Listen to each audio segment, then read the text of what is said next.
8 दिसंबर 1971 operation Trident के सिर्फ 4 दिन बाद भारत कराची पर एक और हमला करने जा रहा था। रात के 11:22 अरब सागर की सतह पर अंधेरा इतना कि पानी और आसमान में फर्क करना मुश्किल था।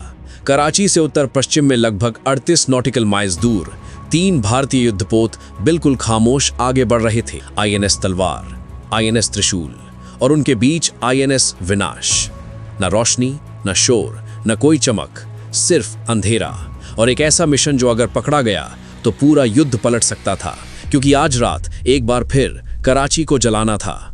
लेकिन सवाल यह था कि जब कुछ दिन पहले ही ऑपरेशन ट्राइडेंट कराची को एक बार जला चुका था, तो फिर ऑपरेशन पाइथन की जरूरत क्यों पड़ी?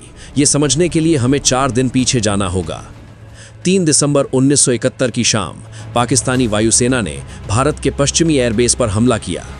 अमृतसर, पठानकोट, आदमपुर, जोधपुर, एक साथ कई हमले। पाकिस्तान को लगा था कि उसने भारत को चौंका दिया है, लेकिन भारत पहले से तैयार था। उसी रात प्राइम मिनिस्टर इंदिरा गांधी ने राष्ट्र को संबोधित करते हुए कहा, ये युद्ध पाकिस्तान ने शुरू किया है और भारत इसका करारा जवाब देगा। अगले ही दिन 4 दिसंबर को इंडियन नेवी ने अपना जवाब दिया। Operation Trident. रात के अंधेरे में 3 विद्युत घड़ी क्लास मिसाइल बोट्स INS निपट, INS निर्घाट और INS वीर खामोशी से कराची की तरफ बढ़े। उनके साथ थे सोवियत मेड स्टिक्स मिसाइल्स, वही मिसाइल्स जिनकी स्पीड और रेंज उस वक्त के हिसाब से दुश्मन के सोच से भी परे थी। उस रात INS निर्घाट ने पाकिस्तानी नेवी के डिस्ट्रॉयर PNS खैबर को हिट किया। PNS वीनस तबाह हुआ और INS निपट ने केमारी ऑयल टर्मिनल को निशाना बनाया। वो टैंक जो पाकिस्तान की नेवल ऑपरेशंस को फ्यूल देते थे, वो जल उठे। पूरी रात कराची का आसमान जलता रहा।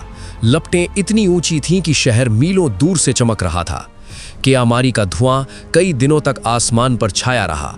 ऑपरेशन ट्राइडेंट एक जबरदस्त करारा जवाब था, लेकिन इंडियन नेवी के सामने एक और सवाल खड़ा था, क्या इतना काफी है? क्योंकि अगर पाकिस्तान को संभलने का वक्त मिल गया तो वो रिपेयर्स शुरू कर देगा, डिफेंसेस मजबूत कर देगा और अपनी सप्लाई चेन को फिर से खड़ा कर लेगा। इसीलिए एक बैठक बुलाई गई। वेस्टर्न नेवल कमांड का headquarters Mumbai. Vice admiral SN Kohli के साथ senior naval officers, operations planners और इंटेलिजेंस ऑफिसर्स सब कमरे में मौजूद थे। उनके सामने कराची का एक मैप फैला हुआ था, जिस पर अब भी कई ऐसे टारगेट्स चिन्हित थे जो ऑपरेशनल थे और जिन पर हमले किए जा सकते थे।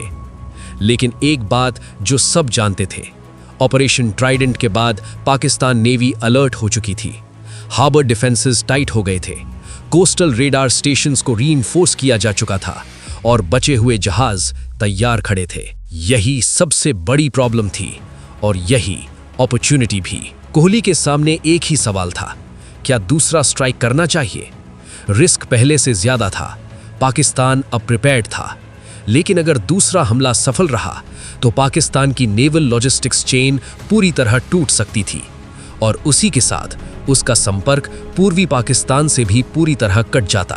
कमरे में कुछ पल के लिए खामोशी छा गई।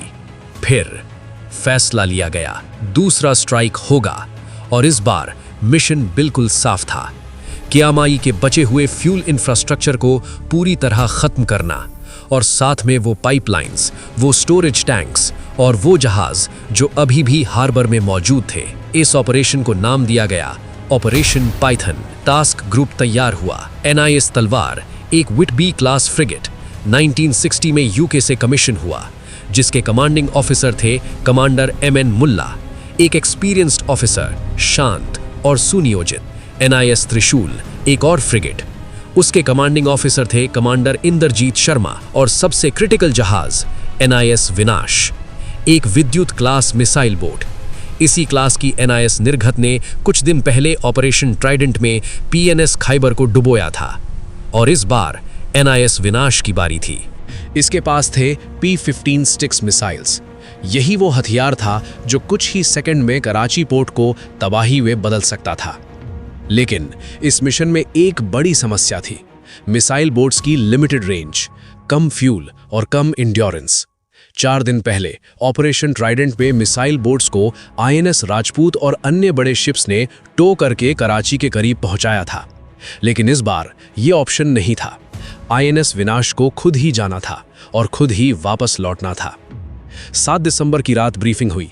ऑफिसर्स को साफ बताया गया टारगेट क्या है, रूट क्या होगा और सबसे अहम, अगर डिटेक्ट हो गए तो क्या करना है। स्टिक्स मिसाइल्स की फायरिंग रेंज पर लंबी डिस्कशन हुई। फिर यह तय किया गया कि आईएनएस विनाश को कराची से लगभग 25 से 30 नॉटिकल मील की दूरी पर आना होगा, क्योंकि एक्यूरेट हिट के लिए मिसाइल को एक मिनिमम फ्लाइट डिस्टेंस चाहिए होती है।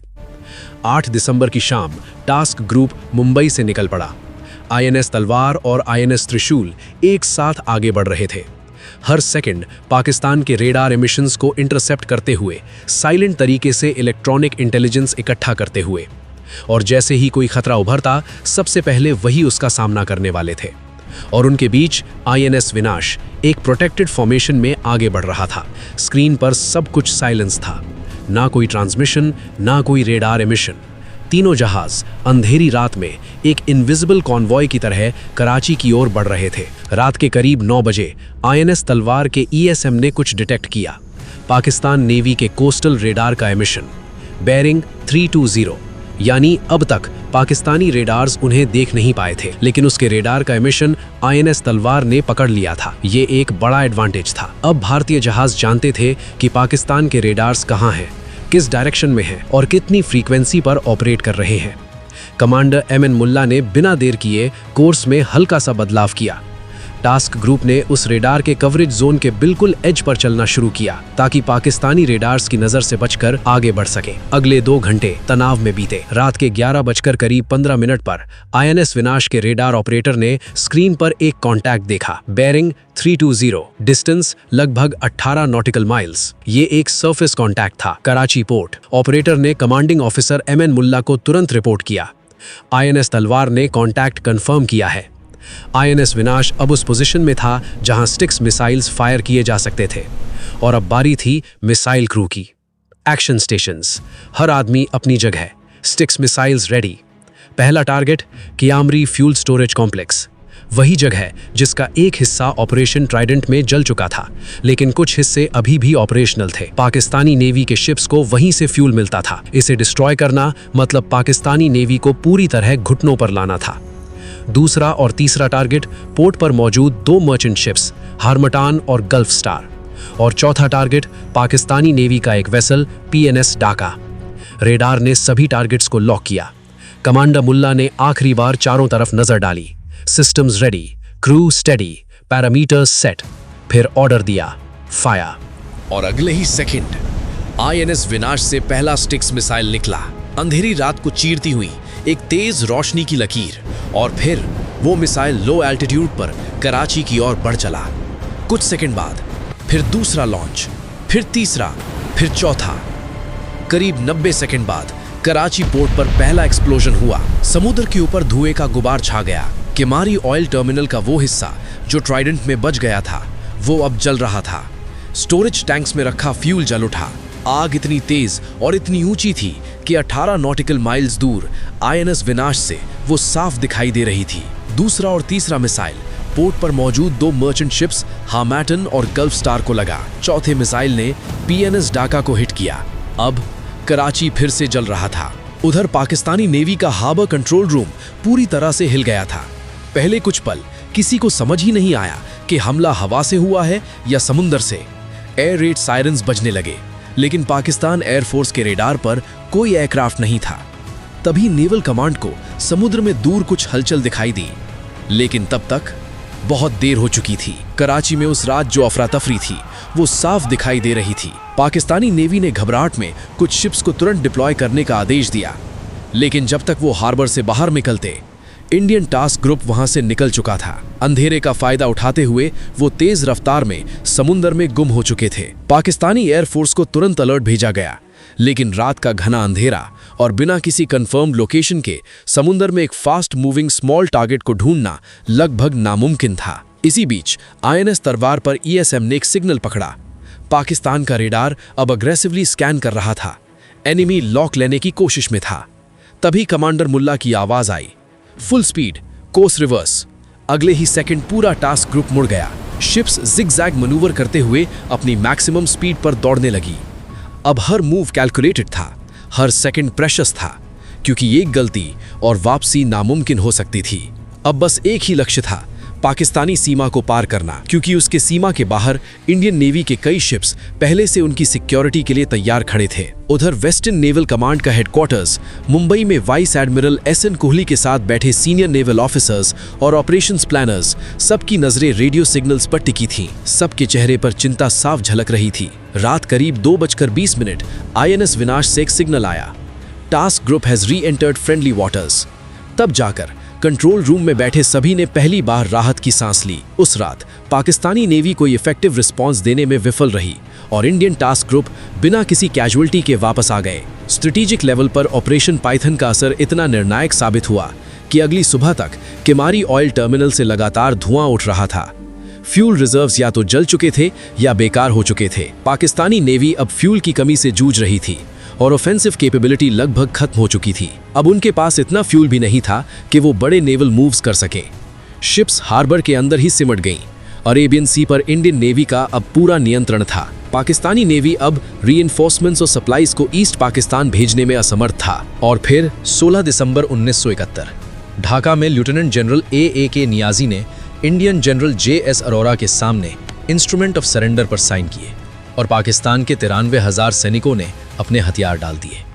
ऑपरेशन पाइथन को नेवल वॉरफेयर की हिस्ट्री में इसलिए याद किया जाता है क्योंकि इसने कुछ सच्चाइयों को हमेशा के लिए साबित कर दिया। पहली, छोटी तेज मिसाइल बोट्स भी बड़े नेवल बेसिस को पूरी तरह निष्क्रिय कर सकती हैं।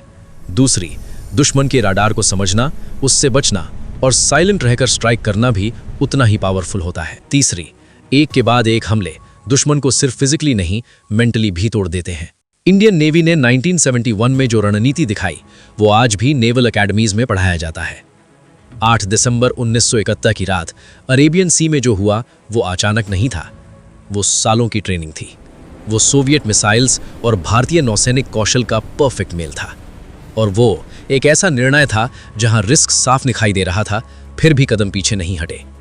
उस रात लिए गए फैसलों ने सिर्फ एक बंदरगाह को नहीं बदला, बल्कि एक पूरे युद्ध की दिशा बदल दी। और ऐसे ही रोमांचक और रहस्यमय ऑपरेशनों की सच्ची कहानियां जानने के लिए सब्सक्राइब करें क्लासिफाइड नेटवर्क को और जुड़े रहें हमारे साथ, क्योंकि यहाँ उजागर होती हैं वो घटनाएं जो अक्सर पर्दे के पीछे रह जाती हैं।